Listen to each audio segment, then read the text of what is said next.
What is up, you guys? I'm Video Game Guy 99. And I'm Midnight Gamer. And welcome back to the Team Sparta podcast. Hoo-ha! Hoo-ha. So, you can't see us, but we see you. That's kind of creepy.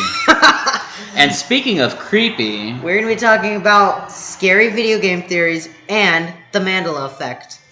Did I already say that? The Mandela effect strikes again. Actually, it's Mandela. Mandela? Yeah, Nelson Mandela.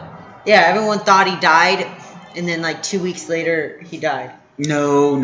Everybody thought he died a long time ago, and then he really died in 2000 something. 2000 something he died.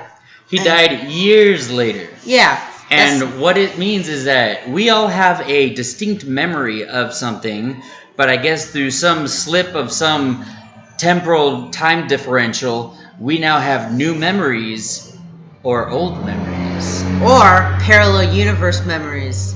Like, for example, the Bear-Steen Bears. Is it Bear-Steen or is it Bear-Stein? Bear-Stain. I grew up with Bear-Stain as well, but if you look at the spelling, it's Bear-Stein. Which is weird. No, there's actually a lot of Mandela effects that are everywhere. Now, there has to be somebody who knows the honest truth and is trying to keep it under wraps. But they're not doing a good job of it because obviously they couldn't have wiped our memories that well. Probably because not. We still remember. Yeah. Like Betty White. Everyone thought Betty White died like 10 years ago. And maybe she did in a parallel universe. You see, scientists recently discovered the existence that parallel universes exist through some sort of waves in space. And then scientists proved, like, they're 98% sure that it exists. So, in a parallel universe, I am dead. In a parallel universe, I'm a humongous success and have billions of dollars. That ain't this one.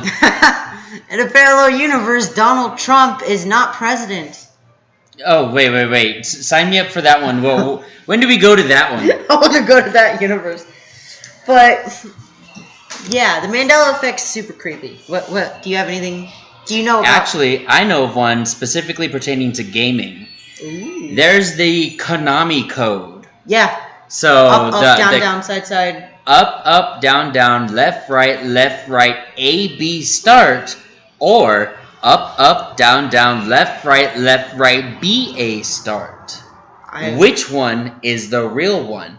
But see, with the Mandela effect, we don't know. I thought it was A, B, start.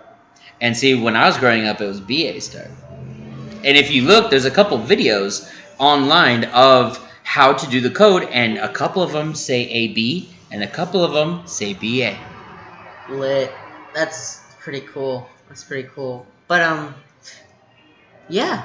What are some other gaming Mandela effects? I think everyone thought, I can think of a movie one. There's a movie, it was called, like, it was a genie movie, and it starred some sort of... Everybody thought it was Shazam. Shazam, yeah. But it was actually Kazam. Kazam. With a completely different person. Yeah. But... the movie was never made. Yeah, but see, to not help the matters anymore, Sinbad actually made a parody of Shazam, of him being the genie, but it was recorded on an old-timey looking camera, which gave it that old-timey looking effect. So he's fucking with our minds. Stop fucking with our minds. It's not okay. I can't really think of a gaming one. Let's see. Should we transition into the next subject? Sure. We're going to be talking about scary game theories. I have one to lay on you. Yeah. Maybe you've heard of this. Have you ever heard of the Lavender Town theory, Pokemon? There's a couple. Theory states that the scary theory is that, like, it's something in the waves of the music. It fucks with kids' brains. And supposedly a bunch of little 10, 11, 12-year-olds committed suicide in a row. And see, that's just complete speculation. I'm sure a lot of people but which is sad. But there's a lot of things that people can say that music does influence, but it's like a video game. Okay, I played it with the original Lavender Town. Yeah, but they switched it up a little bit for the US version and the Japanese version. And I've played them both. I've had them both, and obviously I'm still here, so obviously it does not work. But that is fairly creepy. Now, there actually was a reboot where the Lavender Town music is different. So why would they change it for the reboot if it wasn't causing that? I don't know. Supposedly there was actually a string of suicides, and a bunch of kids. So maybe it was the waves, or maybe it's the Mandela effect. That's just me trying to plug in the Mandela effect somehow. But but there really was a string of suicides that had happened. I read about it. I'm not gonna lie, I never looked at Pokemon the same way again. Actually, here's another Pokemon fact of a creepy little tidbit is that the removed banned episode of the Porygon episode. Oh yeah, that game gave children seizures. It caused seizures. It's actually in the Guinness Book of World Records of a video game. I mean, of a cartoon. Yeah. That triggered the most the most simultaneous seizures at once. Now that is a Guinness World Record that you do not want to break. The fact that they're giving out awards for that is like, hey, you give a bunch of kids a bunch of seizures. Here's your award. Here's your award. Now here's something that's kind of messed up with that is that ever since that episode got banned in the first season, they have not shown Porygon 2 or Porygon Z in the remainder of any of the series because Porygon itself was removed. Now, that whole strobe effect didn't come from Porygon. Pikachu's Thunderbolt is the one that actually caused it. So why are we chastising Porygon and not Pikachu? Why? Because he's yellow? Because he has little red cheeks? Because he's cute as hell? I don't know. We don't know. What do you think? I think that they could have at least toned down, they could have gone in and just colored over it so it's not seizure inducing. Ooh. No, that takes the fun away. Do you want a fucking seizure? Well, it hasn't happened to me and I've watched the episode, so I guess I'm immune to it. If you're one of the seizure victims, I'm sorry. Why are we laughing? Okay, I got a creepy theory. This one has to do with Zelda. Have you ever heard of been drowned? Of what? Been drowned. Okay, theory states... Well, if you have been held underwater for too long, you have been drowned. So fucked up. Theory states that there's this kid named Ben. He absolutely loved a Majora's Mask, that he took it with him to camp. Well, an accident happened at camp. He had it in his pocket. He drowned with the copy and his thing. So there's supposedly a cursed copy, and in this cursed copy, the Majora's Mask is all distorted and weird. And when you're playing through it, there's this little character that follows you throughout the game.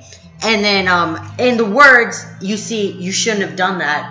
You shouldn't have done that. And then the death is a lot different. You instantly die, but it's not how Link usually dies in most of his video games. He curls up on his side. Which I think is something that I guess is supposed to signify, when you drowned, you kind of pull yourself into the little fetal position and just croak out, I guess. And then there was one for Sonic. I think it was Sonic X. It was Demonic Sonic or something. And in this Demonic Sonic version, you go into this blood-ridden world where evil Sonic tries to murder you. I played this game. It's fucking creepy. God. Ugh. But games these days. And see, to me, the creepy games are the ones that, I know people like to play the gruesome stuff, like Resident Evil 7. No, what makes shit creepy is whenever they take something that's innocent and they make it... Theories, man. Yeah, I guess so. And then there's, Afterworld, Earthbound. The hidden level in Earthbound where you have to kill... an evil fetus, and then you hear screams and everything. I have a creepy a creepy game theory. I'm going to take it back to Pokemon. So, you know that there's a Pokemon called Wobbuffet. And he has no standard attacks. He is a completely useless when it comes to attacking, but he's an amazing on defense. Reason being, wait, the Wobbuffet is not the real Pokemon. Is he the alien-looking one? He's the blue one. The blue one with the zigzag mouth and the little black tail that has eyeballs. Because the little black tail is actually the real Pokemon. It is the real Pokemon that has a punching bag as a dummy, as a decoy. Now, if you look on the Pokedex, the number that comes right before it is unknown. The unknown Pokemon. Now, unknown are little black things with a little eye. Oh, yeah, now, I've seen that. what if the unknown can combine themselves together and can evolve, and then out comes this decoy?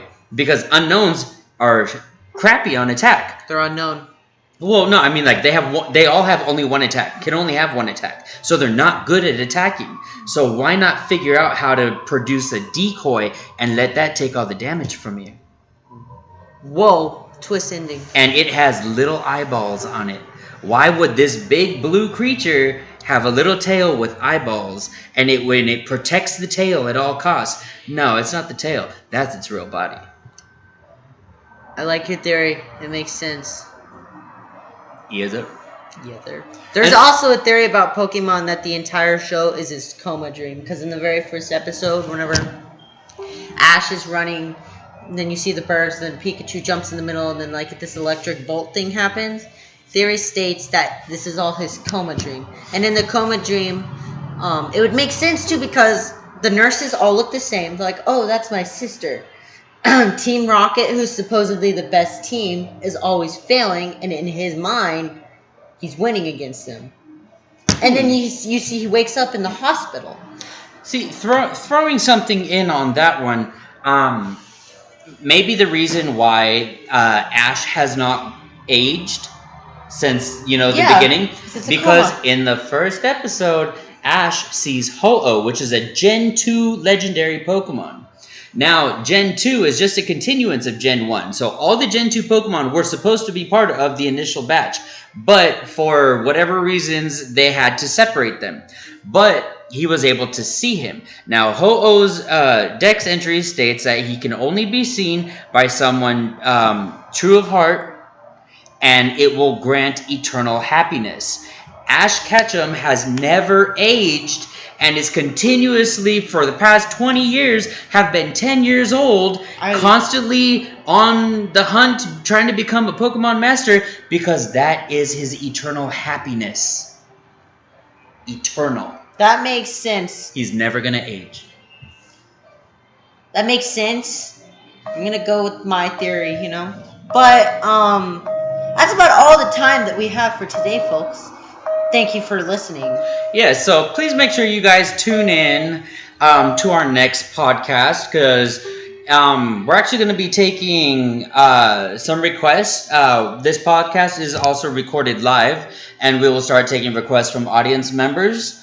And go ahead and leave some Q&A questions down below, and we could take care of those for you. Yeah. Don't forget to check out my channel, Midnight Gamer. And don't forget to check out my channel, Video Game Guy 99. We both have giveaways on our channel. We're giving away Pokemon Go Plus Watch. Yes, Pokemon Go Plus Watch giveaway for my channel obtaining 500 subscribers. And my channel for obtaining 1,000 subscribers. And we are close. We are close. So close. Yep. So, thank you everyone so much for watching. If you haven't subscribed yet, be sure to subscribe. If you haven't hit the like button, be sure to hit the like button. And if you haven't commented, be sure to comment.